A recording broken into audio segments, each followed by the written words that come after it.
मैंने आपको बताया कि जल, थल और नभ ये तीनों पे हमारी उपस्थिति रहेगी क्योंकि थल पे तो हम हैं ही ऑलरेडी हम काज कर रहे हैं। मैंने आपको बताया कि एसडीआरएफ के 90 बोट और करीब 400 लोगों को तैनात किया गया है। तैयारियां पूरी कर ली गई हैं और फर्स्ट फेज की अपेक्षा सेकेंड फेज में और भी व्यवस्था को मजबूत किया गया है। हॉर्स स्क्वाड्स जो है हमारा स्वारोही दस्ता उनकी प्रतिनियुक्ति रिवराइन एरिया में दियारा एरिया में कर दी गई है। एसडीआरएफ की प्रतिनियुक्ति कर दी गई है पर्याप्त संख्या में। इसके अलावे जो हमारे क्यूआरटीज हैं थाना स्तर पर, मंडल स्तर पर, जिला स्तर पर क्विक रिस्पांस टीम है, वो सभी कार्यरत हैं। पिछले 1 महीने में हम लोगों ने करीब 900 अवैध हथियार जब्त किया है। करीब 2 दर्जन जो मिनी गन फैक्ट्री है उसको 1 महीने के दौरान हम लोगों ने उद्भेदित किया है और उसको जब्त किया गया है। इसके अलावे लीकर्स भी काफी भारी मात्रा में जब्त हुआ है राज्य के अंदर और राज्य के बाहर। ये हमारा अभियान जारी रहेगा जो शस्त्र बरामदगी का, जो एमुनिशन का सप्लाई कट ऑफ करने का, जो ये फैक्ट्रियां हथियार बना रही हैं और सप्लाई कर रही हैं, उस पर कार्रवाई हमारी जारी रहेगी। जैसे चुनाव के पहले से भी हम लोगों ने शुरू किया था।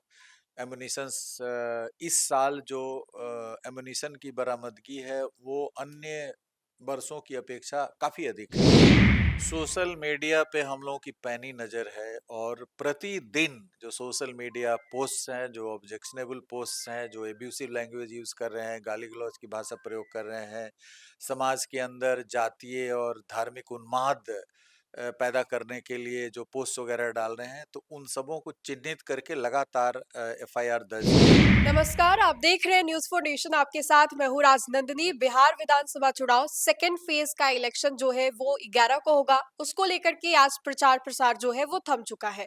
अब ऐसे में फर्स्ट फेज के इलेक्शन को लेकर के बड़ी जिम्मेदारी पुलिस प्रशासन के कंधे पर थी और अब सेकेंड फेज को लेकर के भी जाहिर है कि जिम्मेदारी बड़ी है। इस वक्त हमारे साथ खास बातचीत करने के लिए बिहार डीजीपी विनय कुमार सर है, जिनसे जानेंगे कि इस बार सेकेंड फेज के वोटिंग इलेक्शन को लेकर के किस तरीके से तैयारियां जो है इन लोगों के द्वारा की जा रही है। तो सर, सबसे पहला तो यही सवाल होगा कि सेकेंड फेज के इलेक्शन को लेकर के आप लोगों की ओर से क्या कुछ खास तैयारियां की जा रही है? तैयारियां पूरी कर ली गई हैं और फर्स्ट फेज की अपेक्षा सेकेंड फेज में और भी व्यवस्था को मजबूत किया गया है। जैसा कि आप जानते हैं कि फेज 1 में और फेज 2 में लगभग कॉन्स्टिट्यूएंसी की संख्या बराबर है, 121 122 है। लेकिन सेकेंड फेज में जो जिले हैं उसमें अंतर्राष्ट्रीय सीमा पर अवस्थित जिले हैं, अंतर्राज्यीय सीमा पर अवस्थित जिले हैं, जो वेस्ट बंगाल से, झारखंड से, उत्तर प्रदेश से सीमा लगती है, वे जिले हैं। नेपाल से जो सीमावर्ती हमारे जिले हैं वो हैं। तो इसको लेकर के 150 अतिरिक्त कंपनियां अर्धसैनिक बलों की इसमें और जोड़ी गई हैं सेकेंड फेज के लिए। इसके अलावे जो हमारे जिला पुलिस के बल थे, गृह रक्षा वाहिनी के बल थे, उन सभी प्रकार के बलों को लगाया गया है इसमें। एसटीएफ की जो हमारी टुकड़ियां हैं उन सबों को भी एरिया डोमिनेशन एक्सरसाइज के लिए लगाया गया है। वो सभी अभी अपने अपने क्षेत्र में सक्रिय हैं, उन सभी की प्रतिनियुक्ति कर दी गई है। हॉर्स स्क्वाड्स जो है हमारा स्वारोही दस्ता, उनकी प्रतिनियुक्ति रिवराइन एरिया में, दियारा एरिया में कर दी गई है। एसडीआरएफ की प्रतिनियुक्ति कर दी गई है पर्याप्त संख्या में। इसके अलावे जो हमारे क्यूआरटीज हैं थाना स्तर पर, मंडल स्तर पर, जिला स्तर पर क्विक रिस्पांस टीम है, वो सभी कार्यरत हैं और चेकिंग वगैरह कर रहे हैं। जो एसएसटीएफएस पहले से कार्यरत है, स्टैटिक सर्विलांस टीम, जो सड़कों पर किसी भी प्रकार की अवैध जो वस्तुएं हैं, चाहे नारकोटिक्स हो, लीकर हो, पैसे वगैरह हो, तो इन सबों पर भी नजर रख रही है। कल मैं स्वयं रात्रि के दौरान गश्ती पर गया था तो कई एसएसटी वगैरह को चेक किया था। वो सभी जो तैयारियां हैं वो इन प्लेस हैं और जो हमारे जो बल हैं वो सभी कल संध्या तक पहुंच गए हैं अपने अपने गंतव्य स्थान पर। उन सबों की ट्रेनिंग भी आज प्रारंभ हो गई है, उनका प्रशिक्षण, उनकी ब्रीफिंग भी लगभग पूर्ण हो गई है और सभी अपने अपने स्थान पे चले गए हैं। कल ईवीएम के साथ जो दल है सुरक्षा दल और जो प्रिजाइडिंग ऑफिसर, पोलिंग ऑफिसर वगैरह का जो दल है वो कल प्रस्थान करेगा ब्रीफिंग के बाद। और हम लोगों ने जैसा कि आप देख ही रहे हैं कि कई महीने पूर्व से हम लोगों ने अपना जो प्रिपरेशंस है स्टार्ट कर दिया था। अपराध कर्मियों के विरुद्ध कार्रवाई, नॉन बेलेबल वारंट्स का निष्पादन, कुर्की का निष्पादन, जो टॉप 10 अपराध कर्मी है, रिवार्डेड अपराध कर्मी, इनामी अपराधी हैं, उनकी गिरफ्तारी राज्य के अंदर, राज्य से बाहर। तो ये सभी तैयारियां पहले से चल रही थी और 6-10 को जब चुनाव की अधिसूचना जारी हुई 6 अक्टूबर को, उसके बाद से अभियान में और तेजी लाई गई है। और हमें 500 कंपनी प्रथम चरण में अर्धसैनिक बल मिले, चुनाव की अधिसूचना शुरू होते ही। उसके बाद फिर 1 सप्ताह 10 दिन बाद फिर 500 कंपनी मिला, फिर 500 मन 1500 कंपनियां पूरे महीने के दौरान समय-समय पर प्राप्त होती रही है और उनको उपयोग करके हम लोगों ने कारगर अभियान चलाया है। और इसका संकेत इससे मिल रहा है कि पिछले 1 महीने में हम लोगों ने करीब 900 अवैध हथियार जब्त किया है। करीब 2 दर्जन जो मिनी गन फैक्ट्री है उसको 1 महीने के दौरान हम लोगों ने उद्भेदित किया है और उसको जब्त किया गया है। इसके अलावे लीकर्स भी काफ़ी भारी मात्रा में जब्त हुआ है राज्य के अंदर और राज्य के बाहर से। तो पूरी तैयारी कर ली गई है और फोर्स की पर्याप्त व्यवस्था की गई है केंद्र सरकार के द्वारा और राज्य सरकार के द्वारा। प्रत्येक बिल्डिंग पर अर्धसैनिक बल तैनात रहेगा और जहां बूथों की संख्या अधिक है वहां पर राज्य पुलिस बल को भी सप्लीमेंट किया गया है। अर्धसैनिक बलों को सप्लीमेंट करने के लिए राज्य पुलिस बल भी अतिरिक्त संख्या में लगाया, लेकिन प्रत्येक बिल्डिंग पर अर्धसैनिक बल अनिवार्य रूप से तैनात किया गया है और उनके सहयोग में अतिरिक्त रूप से स्टेट पुलिस फोर्सेस की भी तैनाती हुई है। इसके अलावे आप देखेंगे कि सेक्टर पेट्रोलिंग है, जोनल पेट्रोलिंग है, सुपर जोनल पेट्रोलिंग है, जो बूथ के बाहर की जो विधि व्यवस्था है उसको संधारित करने में लगातार गतिमान रहेंगी, क्रियाशील रहेंगी। तो पूरी व्यवस्था प्लेस में है। लगातार हम खुद और हमारे जो अधीनस्थ पदाधिकारी हैं सभी मॉनिटरिंग कर रहे हैं। सभी रेंज डीआईजी, रेंज आईजी विभिन्न अपने-अपने जिलों में जाकर के वहाँ तैयारी की समीक्षा कर रहे हैं। जैसे आईजी गया अभी नवादा में कैंप कर रहे हैं, डीआईजी दरभंगा, मधुबनी में कैंप कर रहे हैं। तो डीआईजी सहरसा, सुपौल में कैंप कर रहे हैं। तो जो संवेदनशील जिले हैं वहाँ पर रेंज डीआईजी, रेंज आईजी को कैंप कराया गया है कि पूरी तैयारी की समीक्षा करें। कहीं पे कोई त्रुटि है तो उसको हम लोग के संज्ञान में लाएं ताकि उसको हम लोग निराकृत कर सकें। पूरी तैयारी मुकम्मल कर ली गई है और शांतिपूर्ण ढंग से चुनाव होगा। और इस अवसर पर जो आपराधिक तत्व है, असामाजिक तत्व हैं, मैंने बताया कि करीब 5.5 लाख लोगों को हम लोगों ने बाउंड डाउन करने के लिए नोटिस भेजा है, प्रस्ताव समर्पित किया है और उसमें से लगभग 3,65,969 जो संख्या आज हमें मिला है, तो लगभग 3.5 पौने 4 लाख लोगों से बाउंड डाउन कराया गया है जो असामाजिक तत्व है कि आप इस दौरान में किसी प्रकार की अशांति फैलाने वाली गतिविधि में शामिल नहीं होंगे। उनसे बॉन्ड भरवाया गया है और यदि आप करते हैं तो आपका जो बॉन्ड है वो फॉरफिट हो जाएगा। 1,00,000-2 लाख का बॉन्ड भरवाया गया है, वो उनसे फॉरफिट करा लिया जाएगा।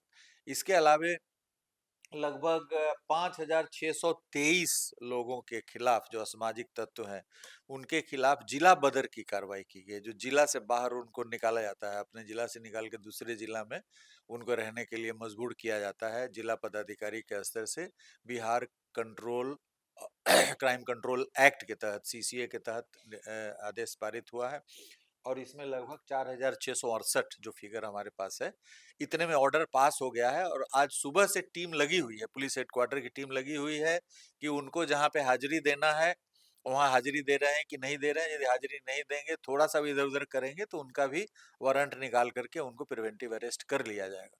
तो ये पूरी व्यवस्था चाहे कानूनी तौर पे हो या फिजिकल रिसोर्सेस के तौर पे हो, ये पूरी तैयारी कर ली गई है। अब शांतिपूर्ण ढंग से चुनाव निश्चित रूप से होगा।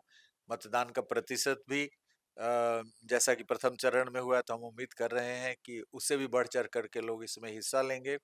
और यदि किसी प्रकार की हरकत, आपराधिक हरकत प्रदर्शित करेंगे अपराध कर्मी, तो हमारे बलों को स्पष्ट संकेत है कि वो बचेंगे नहीं, वो जहां भागेंगे वहां तक हम लोग उनको पीछा करेंगे और उनको न्यूट्रलाइज करेंगे।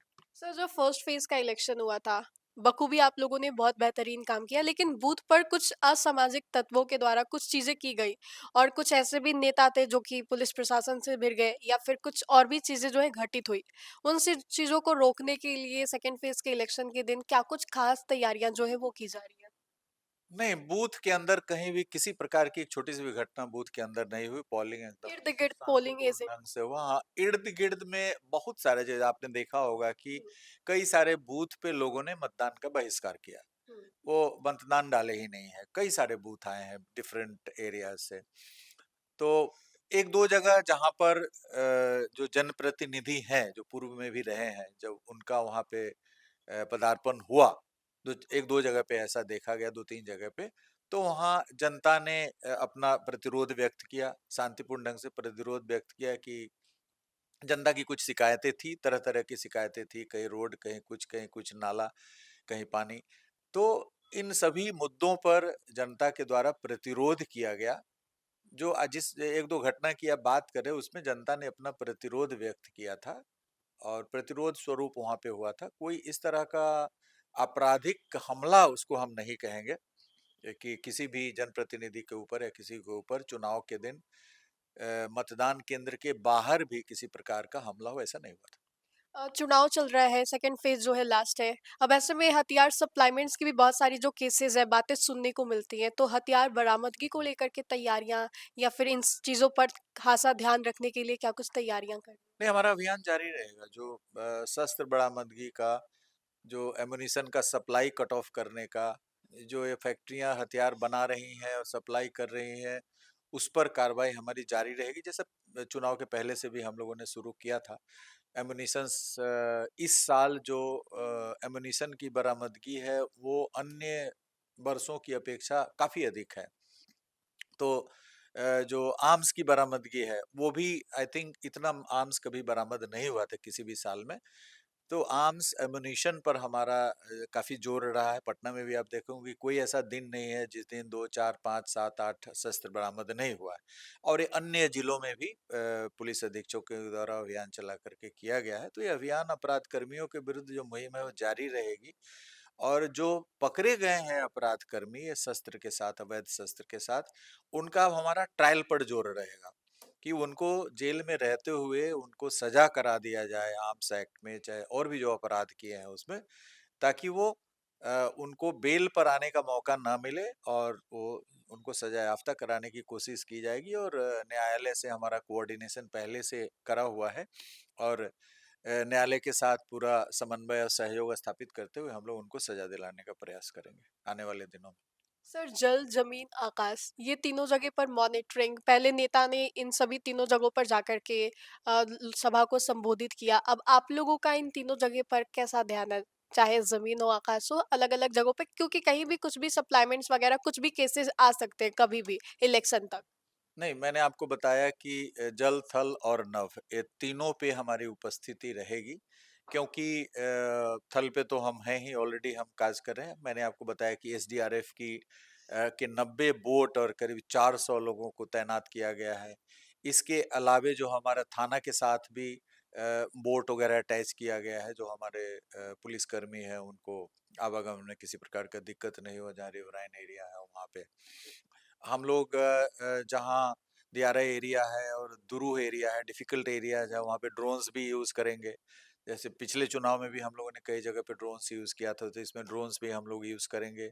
ज़रूरत पड़ेगा तो हमारे स्टेट का हेलीकॉप्टर्स है, उसको भी हम लोग स्टैंड बाय में रखते हैं। ज़रूरत पड़ेगा तो जो टीम है, पुलिस की टीम है, वो हेलीकॉप्टर के माध्यम से भी मूव करेगी। यदि ऐसी आकस्मिकता उत्पन्न होती है तो। तो हमारी उपस्थिति भी जल, थल, नभ तीनों जगह पे बड़ी मजबूती के साथ है और सभी बड़े मनोयोग के साथ हमारे पुलिस पदाधिकारी, पुलिसकर्मी कार्य कर रहे हैं और मेरा पूरा भरोसा है मुझे कि चुनाव बड़ा शांतिपूर्ण ढंग से होगा, निष्पक्ष रूप से होगा और अ, हिंसा रहित होगा, भयमुक्त वातावरण में होगा। आधी आबादी महिला कही जाती हैं और कहीं न कहीं हर एक पार्टी जो है गठबंधन जो है आधी आबादी की बात कर रही है। अब महिला वोट बैंक के लिए तो सभी कोई राजनीति कर रहे हैं लेकिन महिला सेफ्टी के लिए बूथ तक जाने के लिए कुछ अलग प्रिकॉशंस या सेफ्टी महिला वोटर्स के लिए? देखिए, आपने देखा कि महिलाएँ अति सुरक्षित महसूस कर रही हैं, तभी तो 8-9% अधिक वोटिंग हुई है महिलाओं के द्वारा। और ये अभी सिर्फ़ चुनाव के समय जो ऐसी कोई कार्रवाई करने से नहीं हुई है, बल्कि इस प्रकार के सुरक्षित वातावरण को निर्माण करने के लिए राज्य सरकार और बिहार पुलिस काफ़ी समय से कार्यरत रही है और तरह-तरह की योजनाएँ स्टार्ट की गई हैं।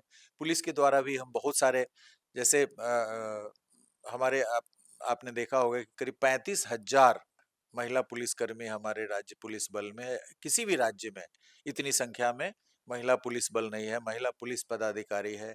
किसी भी बूथ पे आप जाइएगा। मैं प्रथम चरण में सारण, मुज़फ्फरपुर, वैशाली वगैरह में काफ़ी सारे दर्जनों बूथ पे भ्रमण किया था, तो वहाँ पे सबसे अधिक उपस्थिति हमें महिला पुलिस पदाधिकारियों, पुलिसकर्मियों की दिख रही थी। तो अब महिलाएँ जो है वो पूरे विश्वास के साथ, पूरे कॉन्फिडेंस के साथ सामाजिक जीवन के हर क्षेत्र में उनकी उपस्थिति, ज़बरदस्त उपस्थिति दर्ज है। तो अब ऐसा कुछ नहीं है कि महिलाएँ बूथ पर जाने में डर रही हैं या सामाजिक जीवन के किसी क्षेत्र में प्रवेश करने से डर रही हैं। महिलाएँ काफ़ी भयमुक्त होकर के और हर प्रकार के दायित्व का निर्वहन कर रही हैं। तो और जो आप देखें कि पुरुषों से ज़्यादा बाहर आकर के मतदान केंद्र पर जाकर के महिलाएँ वोट करी हैं। तो अब ये कोई बहुत बड़ा इश्यू नहीं रहा है। ऐसा वातावरण बनाया गया है जिसमें महिलाएँ भयमुक्त होकर के हर तरह के सामाजिक और आर्थिक गतिविधि में अपना अमूल्य योगदान दे रही हैं। सर बस एक लास्ट क्वेश्चन होगा कि इलेक्शन का टाइम है। अब ऐसे में ही बहुत सारे छुपे रुस्तम होते हैं जिनको सोशल मीडिया पर कुछ लोग जो है अफ़वाह फैलाने की कोशिश भी करते हैं। तो उन लोगों के लिए क्या कुछ खास ध्यान जो है आप लोगों का? सोशल मीडिया पे हम लोगों की पैनी नज़र है और प्रतिदिन जो सोशल मीडिया पोस्ट्स हैं, जो ऑब्जेक्शनेबल पोस्ट्स हैं, जो एब्यूसिव लैंग्वेज यूज़ कर रहे हैं, गाली-गलौज की भाषा प्रयोग कर रहे हैं, समाज के अंदर जातीय और धार्मिक उन्माद पैदा करने के लिए जो पोस्ट वगैरह डाल रहे हैं, तो उन सबों को चिह्नित करके लगातार एफआईआर दर्ज किया जा रहा है। जिलों में दर्ज किया जा रहा है, आर्थिक अपराध इकाई के द्वारा दर्ज किया जा रहा है। मेरे स्तर से भी लगातार जो हमारे सोशल मीडिया सेल्स हैं, जो पुलिस हेडक्वार्टर का सोशल मीडिया सेल है, स्पेशल ब्रांच का है, आर्थिक अपराध इकाई में सेल्स है, जिलों में जो सेल कार्यरत हैं, जो हमारे साइबर थाने हर जिले में कार्यरत हैं, तो उन सबों को आदेश दिया गया है कि इस प्रकार के पोस्ट को लगातार रूप से चिन्हित करें, एफआईआर दर्ज करें और अभी चुनाव संपन्न हो जाता है, उसके बाद से उन सभी कांडों को हम लोग तार्किक परिणति तक ले जाएँगे, उनको आइडेंटिफ़ाई करेंगे, उन पर कानूनी शिकंजा कसेगा, गिरफ्तारी करने वाली धाराओं में यदि केस है तो गिरफ्तार होंगे और उन पे चार्जशीट किया जाएगा। एक भी इस प्रकार के जो सोशल मीडिया पर जो अवांछित हरकतें कर रहे हैं, जो गाली-गलौज कर रहे हैं और उन्माद फैलाने का प्रयास कर रहे हैं कास्ट और कम्युनिटी के नाम पे, रिलीजन के नाम पे, उनको हम लोग नहीं छोड़ेंगे। एक-एक पोस्ट को हम लोग चिह्नित कर रहे हैं, सब पे एफआईआर दर्ज हो रहा है। चलिए बहुत-बहुत शुक्रिया बातचीत करने के लिए। तो फिलहाल के लिए इस खबर में इतना ही। देखते रहें न्यूज़ फॉर नेशन। बहुत-बहुत शुक्रिया।